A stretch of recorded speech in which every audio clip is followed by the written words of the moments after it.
BJP के नेता बयान तो देते हैं ना नकवी साहब। अब गिरिराज सिंह के बयान का उन्होंने जिक्र किया, अगर नमक हराम जैसे शब्द का इस्तेमाल किया जाएगा मुसलमान भाइयों के लिए तो क्या बुरा नहीं मानेंगे मुसलमान भाई? नहीं पूछेंगे आपसे कि ये आपका कैसा सेकुलरिज्म है भाई? देखिए, कोई हिंदुस्तानी मुसलमान नमक हराम नहीं है। और जहां तक सवाल है, किसी भी हिंदुस्तानी मुसलमान के लिए कोई भी नहीं कहता। अब कभी कभी जो है वो ये लोग जो है वो होता क्या, दिक्कत एक हुई है कांग्रेस पार्टी और उनके कुछ और साथियों के, कि हम कहेंगे कि आतंकवाद का खात्मा होना चाहिए, तो ये कहेंगे अरे आप क्यों कह रहे हो मुसलमानों का खात्मा होना चाहिए? अरे भाई, आतंकवाद और मुसलमानों से क्या लेना देना? हम कहेंगे कि राष्ट्रविरोधियों को यहाँ से भगा दो, आप कहेंगे देखिए मुसलमानों को भगाने की बात कर रहे हैं। हम कहेंगे घुसपैठियों को जो है यहाँ से डिटेक्ट करो और यहाँ से रिपोर्ट करो, तो कहेंगे जी देखिए मुसलमानों को डिटेक्ट करके और रिपोर्ट करने की बात कर रहे हैं। हम कहेंगे जो SIR होना चाहिए और जो भी वैध मतदाता हैं उनकी सुरक्षा होनी चाहिए, और जो अवैध मतदाता हैं उनकी समीक्षा भी होनी चाहिए और उनकी सफाई भी होनी चाहिए। ये कहेंगे जी ये तो मुसलमानों को जो है वो सफाई और समीक्षा हो रही है। मुसलमान कहते तो हैं 100% यही कहते हैं। उस पर सेकुलर देखिए, तो मुसलमान इस पे जो है वो जो कम्युनल तड़का यही लगाते हैं उस पे।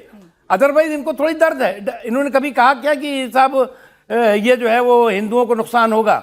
ये तो हमेशा कहते हैं अल्पसंख्यकों को निशाना बनाने के लिए SIR हो रहा है, अल्पसंख्यकों को निशाना बनाने के लिए CA हो रहा है। एक मिनट मैं कह दूं थोड़ी सी बात। बिल्कुल कह दीजिए, बस मेरा इसमें एक सवाल ऐड कर लीजिए। जो आपने बात कही कि अब विपक्ष की जितनी भी सेकुलर पार्टियां हैं वो मुसलमान नहीं अल्पसंख्यक शब्द का इस्तेमाल करते हैं, यही वजह है क्या ओवैसी अब नई लीडरशिप के तौर पर उभर रहे हैं, मुसलमानों के एक नए रहनुमा बन रहे हैं? आपके सवाल का जवाब भी दूंगा और मैं कई बार दे भी चुका हूं।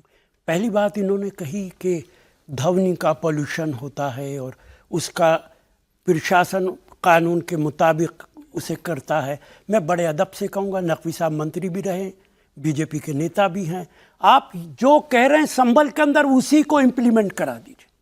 आप प्रशासन से कह दीजिए कि उसी कानून के मुताबिक काम कीजिए, जुल्म मत कीजिए, ज्यादती मत कीजिए, जो कानून कह रहा है उसी को इम्प्लीमेंट कर दीजिए। मैं इनका बड़ा मशकूर हूँगा, पहली बात। दूसरी बात, इन्होंने कहा कि इस देश के अंदर आतंक की बात करते हैं तो लोग कहते हैं मुसलमान। भाई मुझे बहुत तकलीफ हुई आपके इस बयान से। इसका मतलब है कि जब आप आतंक की बात करते हैं और कांग्रेस ये कहती कि ये मुसलमान की बात कर रहे हैं, इसका मतलब तो ये हुआ कि हिंदुस्तान का सारा मुसलमान आतंकी हो गया है। कांग्रेस ने तो कभी नहीं कहा। किसी एक कांग्रेस के नेता का बयान मुझे बता दीजिए, उसका नाम ले दीजिए जिसने ये बात कही हो। हम आपके साथ खड़े हैं। 55 साल हमारी हुकूमत रही, हमने जितने आतंकियों को फांसी दी है, अफजल गुरु को हमने फांसी दी थी, भारतीय जनता पार्टी की सरकार ने फांसी नहीं दी थी। हमने आतंकियों के खिलाफ काम किया। लेकिन आप ये भी देखिए, जब जब चुनाव आता है तब तब अमित शाह जी शोर मचाना शुरू करते हैं, इलीगल इमिग्रेंट्स घुसाए उनको निकालेंगे। अरे भाई कौन निकालेगा? सरकार में हम हैं कि आप हैं? आप चिन्हित कीजिए, निकालिए, कौन मना कर रहा है? लेकिन आप निकालने में इंटरेस्टेड नहीं है। बिहार का चुनाव हुआ, इलीगल इमिग्रेंट्स निकालेंगे। मैं नकवी भाई से पूछता हूँ, अमित शाह से पूछ के बताइए कितने लोगों को निकाला आपने? कितने लोगों को आज की तारीख में बांग्लादेश पहुँचाया आपने, म्यांमार पहुँचाया आपने? आसाम का चुनाव आया, फिर वही नारा लगने लगा। अरे भाई आपको तो ये बताना चाहिए 11 साल के अंदर आपने देश के लोगों के क्या किया है? क्या आपने 2 करोड़ नौकरियां दे दी जो आपने वादा किया था? आपने काले धन लाने का वादा किया था, आपने दे दिया? क्या हर एक के अकाउंट में 15 लाख रुपए आ गए? क्या स्मार्ट टाउन्स बन गए? क्या बुलेट ट्रेन चलने लगी हैं? कितनी बातें हैं जो मैं गिनाने शुरू करूँ। आपने कुछ नहीं किया है। आप ऐसे इमोशनल मुद्दे करते हैं, बनारस की मस्जिद का झगड़ा खड़े करेंगे, संभल की मस्जिद का करेंगे, मस्जिद मंदिर हिंदू मुसलमान। अरे भाई इस देश को तबाह करेंगे।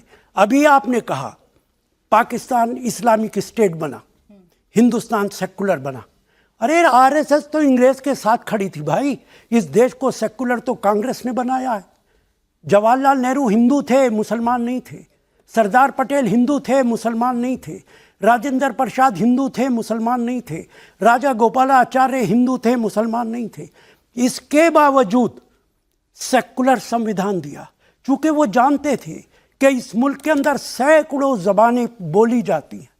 बहुत से मज़ाहिब हैं, धर्म हैं, इसको इकट्ठा रखने के लिए सेकुलर देश बनाना बहुत ज़रूरी है। वो सारे हिंदू लोग थे, आप लोग अगर होते तो तबाह कर देते। भाई बीजेपी अगर जुल्मों सितम कर रही है तो आप लोग क्या कर रहे हैं? यही मैं आपसे पूछ रही हूँ ना, इसीलिए ओवैसी को जगह मिल रही है और वो कह रहे हैं हम हैं मुसलमानों के नए रहनुमा। अब आपकी बात का जवाब देता हूँ, मैं पहले भी कह चुका।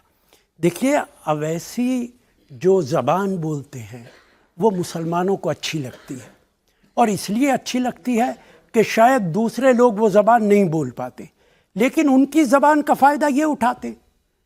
हिंदू कम्युनिटी पूरी की पूरी उन बातों को पसंद नहीं करती है जिस तरीके की बातें अवैसी करती हैं। इनकी और उनकी बहुत पक्की दोस्ती रहती है। ये चाहते हैं। देखिए, अगर मैं आज संभल चला जाऊं, कल को आपको खबर मिल जाएगी राशिद अल्वी को गिरफ्तार कर लिया गया। अब ऐसे हिंदुस्तान के अंदर कहीं घूमते फिरे, जो चाहे बोलते घूमें, अवैसी को गिरफ्तार नहीं किया जा सकता। अवैसी को सिक्योरिटी दी जाएगी। क्या है भाई ये पर्दे के पीछे? पर्दे के पीछे पूरा हिंदुस्तान जानता है कि अवैसी को ताकत देने वाले आप हैं, चूंकि उसकी ज़बान का फ़ायदा आप उठाते।